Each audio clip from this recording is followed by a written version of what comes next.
Hey everyone, so today in our last of my three-part series of the Industrial Revolution, as opposed to a three-part series on the impact of the Industrial Revolution, coming soon to theaters near you. We're now going to talk about how it moves to continental Europe. And again, when I refer to the continent, I am referring to Europe proper, okay? Because Britain is the island, the continent is everybody else. Okay, so Britain is the king at this point, okay? And if you look at this map, this just gives you an idea of how it shifts, as well as the main areas, okay, of, Catalonia, Alsace-Lorraine, Ruhr. There's lots of coal there.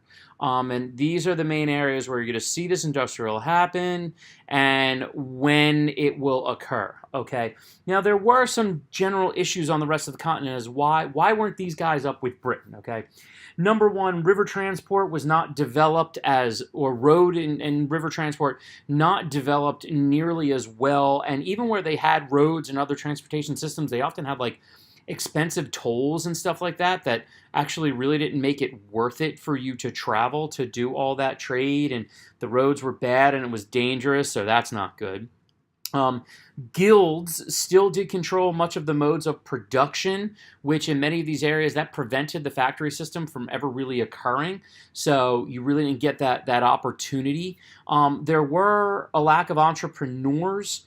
Okay, it's not that there weren't some people, but you didn't have that group of folks that was willing to take these risks, and a lot of people didn't like the whole competition aspect of developing capitalism that was happening, and the government wasn't necessarily like in France and Spain and stuff like that, they weren't super hip to be like, okay, we're going to let business people do whatever we want and just kind of get some taxes.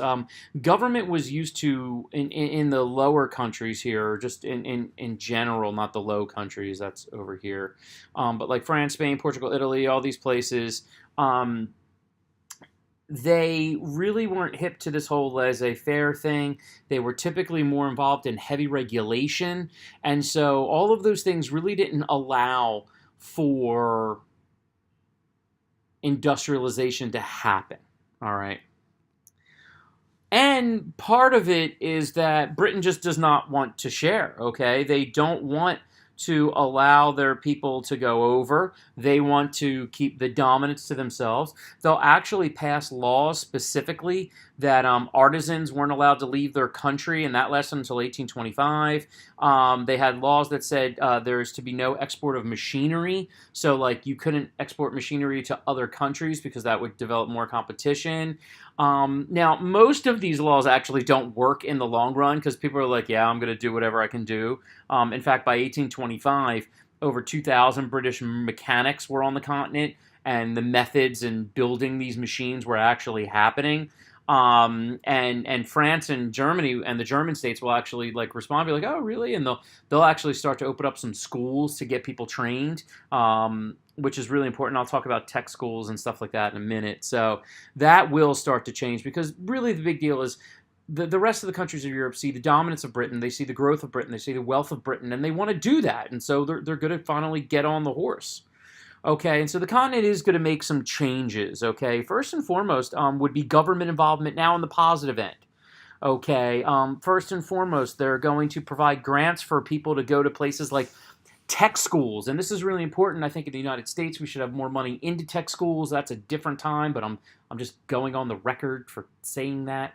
But to get people in schools to be able to build these machines and maintain these machines, which is huge, okay. They would also provide grants for investors and foreign entrepreneurs. So like, hey, James from Britain, come on over to France and we'll give you some money to set up a company. Sweet, bring them in, make it worth their while. They would exempt foreign equipment from import duties so that they would get they would get that machinery over and it would be cheaper for people that wanted to set up factories on the continent to pay for that machinery. And then, of course, putting money into infrastructure. Okay, we're going to work on our roads, we're going to work on canals, we're going to construct railroads. All of those types of things are going to be really important to allowing the expansion into the continent. And then the other thing is going to be this idea of tariffs. And this is very, very important. A man by the name of Friedrich List, or List, I believe it's List, sorry, writes a book, The National System of Political Economy. And basically, he looks at the idea of if you were going to create industry, that you actually need to protect it. Okay, and in 1844, he comes out with this work, and the whole idea is the advocation of rapid and large-scale program of industrialization. If you want to get into it, you have to put the resources of your nation into industrialization, right? And then in order to protect it, what you need to do is put on protective tariffs. So again, tariffs are taxes on imported items, okay, to make them more expensive than your local items, as the diagram on the left would indicate in the realm of towels.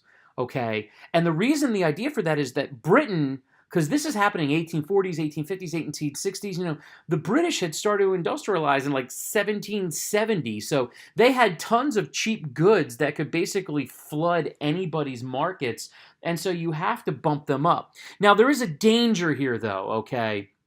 If you have tariffs too high, that can completely stifle international trade. And that is a bad thing. So you have to have effective tariffs, but you can't run away with it because you can really hurt overall trade and business. So you got to watch yourself. But they're going to do that to get their industry off the ground. And so what were some of these up-and-comers doing? Really the main ones were Belgium, France, and the German states. There's no Germany just yet. It's going to happen in a little while. Belgium is going to focus on cotton, and what's going to help them, they have lots of cheap coal, and so they're going to bring in these steam-powered machines, and let's hit it. And what they're also going to do is try to spread, particularly with cotton, they're going to spread it all over Belgium. Britain would be like, we're going to do cotton here and steel here and this here and have these kind of specified areas, where Belgium's like, hey, if you want to get into it, let's get into it. And then the other big things that all three of them are going to focus on will be iron and coal. You see a big iron smelting thing on the right there. And that's going to be really, really crucial. Okay, and that is going to be remarkably successful, and they're going to start to catch up. It's going to take a lot longer, okay, because they have to upend some things, and we're going to talk about in the political section. We've got like wars, and we're changing over from monarchies in some places, so you get a little bit of stuff going on, but in general, they are going to start to catch up. But the final thing, so wait just a minute here, is that we got to make sure we keep industrialization to ourselves. If you look at the map, the reddish-brown areas, that is where industrialization was happening, okay? Note how it's in very few areas. This is going to be very crucial because in the future, the whole idea is that you do not let your colonies industrialize because you have to keep them reliant on you. And we talked about that. That's part of mercantile theory. Now, you can put some railroads and some infrastructure in a couple different areas, but in general, you don't want to do this.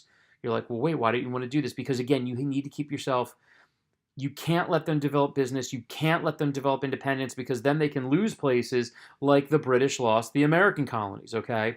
Now, unfortunately, if you look today, one of the major issues in a lot of the rest of the world, particularly in Latin America, Africa, and parts of Asia, is their lack of industrialization is because of the Europeans specifically, and the Americans to a certain degree as well, specifically doing this to make sure that it didn't happen, okay?